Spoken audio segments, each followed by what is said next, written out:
ভারতের কাছ থেকে দুর্গা পূজা উপলক্ষে তারা বারবার অনুরোধ করার প্রেক্ষিতে তারা আমাদের প্রতিবেশী, সবকিছু মিলায় আমরা দিতে বাধ্য হচ্ছি।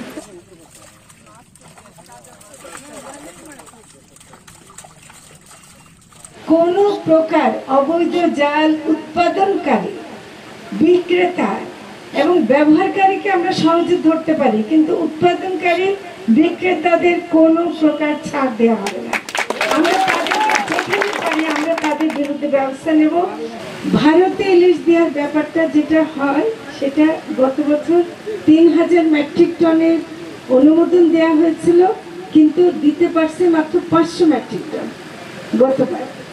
এবারও ভারতের কাছ থেকে দুর্গা পূজা উপলক্ষে তারা বারবার অনুরোধ করার প্রেক্ষিতে এটা বাণিজ্য মন্ত্রণালয় এবং পররাষ্ট্র মন্ত্রণালয়ের পক্ষ থেকে তারা একটা অনুমতি আমাদের কাছ থেকে চেয়েছে, কারণ আমরা অনুমতি না দিলে দিতে পারছি না।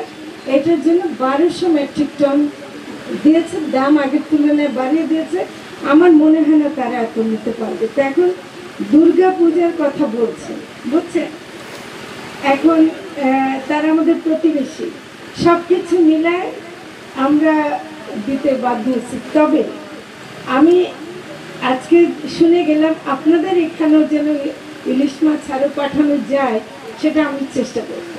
আপনাদেরকে না দিয়ে অন্য জায়গায় দিতে হচ্ছে, এটা আমার দুর্ভাগ্য।